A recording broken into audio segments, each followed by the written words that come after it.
নমস্কার বন্ধুরা, আরও একটা স্ন্যাক্স রেসিপি দেখার জন্য তোমাদের সবাইকে স্বাগত। আজকের রেসিপিটা শুনলে সবার মুখেই কিন্তু জল চলে আসবে। Fish butter fry.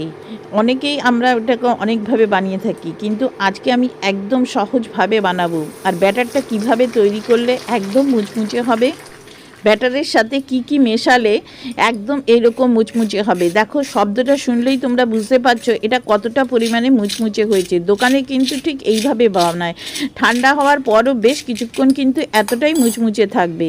তাহলে চলো শুরু করি আজকের recipe. Let's start this recipe easy cooking with me. প্রথমেই দেখো, এখানে আমি 400 গ্রাম মতো ভেটকির পিলে নিয়ে নিয়েছি। আমি একটু মোটা করে কাটিয়ে এনেছি, এটা আমি বাজার থেকেই কাটিয়ে এনেছি এবং ভালো করে ধুয়ে নিয়ে জল ঝরিয়ে নিয়েছি। এবারে প্রথমে একটা ম্যারিনেশন তৈরি করতে হবে। তার জন্য এখানে দিয়ে দিচ্ছি 1 চামচ মতো সাদা তেল, আর দিয়ে দিচ্ছি 1/4 টিস্পুন মতো গোলমরিচের গুঁড়ো, স্বাদ অনুযায়ী লবণটা এখন একটু কম দেবে, না হলে মাছ থেকে প্রচুর জল ছেড়ে আসবে। 1/2 টিস্পুন রসুন বাটা আর 1/2 টিস্পুন আদা বাটা, আর 1 চামচ মতো লেবুর রস। এই লেবুর রস দিলে মাছের গন্ধটা কিন্তু অনেকটা কমে যায়। 1 চামচ মতো লেবুর রস দিয়ে দিলাম। দিয়ে এবারে এই সবগুলো প্রথমে খুব ভালো করে মিশিয়ে নিতে হবে। দেখো, ঠিক এইরকমভাবে আগে মিশিয়ে নেবে, মাছ দিয়ে মেশাতে যাবে না, তাহলে মাছগুলো কিন্তু অনেক সময় ভেঙে যায়। এইভাবে সবগুলো মিশিয়ে নিচ্ছি। যখন দেখবে যে এরকম সবগুলো তেল আর লেবুর রস এবং সবগুলো এরকম ভালো করে মিশে গেছে, তখন এক একটা মাছ নেবে, নিয়ে ঠিক এপিট ওপিট করে এই মশলাটাকে মাছের গায়ে এরকমভাবে লাগিয়ে নেবে। ঠিক সবগুলো এইভাবে লাগিয়ে নিয়ে এটাকে আমি আধ ঘন্টা ফ্রিজে রেখে দেবো। ফ্রিজে রাখবে, কারণ বাইরে রাখলে পরে মাছ থেকে কিন্তু প্রচুর জল ছেড়ে যাবে। এবার আধ ঘন্টা ফ্রিজে রেখে দিচ্ছি। আধ ঘন্টা পর ফিরে এলাম। আধ ঘন্টা পর প্রথমে এখানে আমি 3 চামচ মতো ময়দা দিয়ে দিচ্ছি। আমি যে পরিমাণে নিয়েছি তাতে 3 চামচই যথেষ্ট। আর দিচ্ছি কর্নফ্লাওয়ার দিচ্ছি 2.5 চামচ। কর্নফ্লাওয়ার দেওয়ার ফলে এটা কিন্তু অনেকক্ষণ মুচমুচে থাকবে। শুধু এটা দিলেই হবে না, আরও কিন্তু উপকরণ ব্যবহার করতে হবে।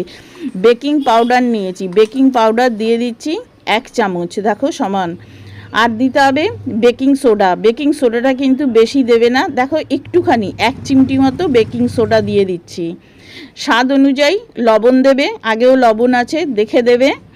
আর দিচ্ছি 1/4 টিস্পুন মতো গোলমরিচের গুঁড়ো, আর একটুখানি মানে 1 কোয়া মতো রসুন নিয়েছি, সেই রসুনটাকে এরকম গ্রেট করে দিয়ে দেবো। গ্রেটারটা দিয়ে আমার মেয়ে হলুদ গ্রেট করে বলে গ্রেটারটার কালার একদম এরকম হয়ে গেছে। কি করে পরিষ্কার করা যায় বন্ধুরা, একটু আমাকে বলো তো। আর দেখো, এখানে 2 চামচ মতো বাটার আমি একটু গলিয়ে নিয়েছি, যেহেতু বাটার ফ্রাই সেই জন্য বাটারটা অবশ্যই দেবে। বড় 2 চামচ আমি বাটার দিয়েছি। দিয়ে এবারে এই সবগুলো প্রথমে খুব ভালো করে মিশিয়ে নিতে হবে। চামচ দিয়ে খুব ভালো করে কিন্তু মেশানো যাচ্ছে না, সেই জন্যে চামচটা আমি পরিষ্কার করে আমি হাত দিয়ে মেশাবো। হাত দিয়ে একটু কষলে মিশিয়ে নিতে হবে, যাতে প্রত্যেকটা ময়দার গায়ে এই ব্যাটারটা খুব সুন্দরভাবে লেগে যায়। দেখো, তোমরা বুঝতে পারছো। এবার এখানে 5-6 টুকরো বরফ দিয়ে দিলাম। দিয়ে এবার এটাকে আর একটুখানি মিশিয়ে নিচ্ছি। বরফটা অবশ্যই গলবে। আর যেটা দিয়ে ব্যাটারটা আমরা গুলবো সেটা হচ্ছে কি এই সোডা ওয়াটার। এই সোডা ওয়াটারটা দেওয়ার ফলে এটা কিন্তু অনেক বেশি ক্রিসপি তৈরি হবে। যদি তোমাদের কাছে সোডা ওয়াটার না থাকে তাহলে কিন্তু ফ্রিজের ঠান্ডা জল ব্যবহার করবে। এই ব্যাটারটা তৈরি করতে কিন্তু ঠান্ডা জলই কিন্তু ব্যবহার করতে হবে। ব্যাটারটা খুব যেন পাতলা না হয়ে যায় সেদিকে খেয়াল রেখো। অল্প অল্প করে দেবে আর মেশাতে থাকবে। যদি দেখো খুব বেশি পাতলা হয়ে গেছে তাহলে 1 চামচ ময়দা বা কর্নফ্লাওয়ার মিশিয়ে নিতে পারো।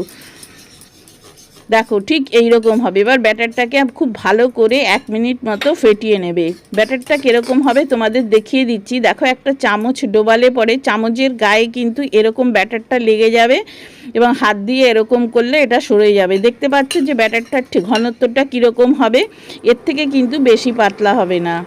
এবারে তেলটা গরম হতে বসিয়ে দিয়েছি, মিডিয়াম গরম হয়ে গেছে। মাছটাও আমি ফ্রিজ থেকে বের করে এনেছি। দেখো, মাছে কিন্তু একটুও কিন্তু জল ছাড়েনি, যেহেতু আমি ফ্রিজে রেখেছিলাম।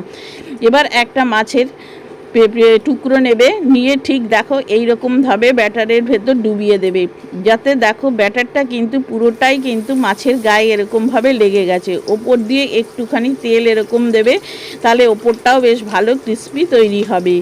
একটা দিক 1 থেকে 1.5 মিনিট মতো হতে দেবে, হয়ে গেলে পরে এটাকে এরকমভাবে উল্টে দেবে, দিয়ে অপর পিঠটাও হতে দেবে। ঘুরিয়ে ফিরিয়ে কিছুটা সময় ধরে এটাকে লাল লাল করে ভেজে নিতে হবে, এবং মাছটাও যাতে ভেতর থেকে রান্না হয়ে যায়। এক একটা ব্যাচ ভাজতে তোমার 3 মিনিট মতো করে, 2.5 থেকে 3 মিনিট সময় লাগবে।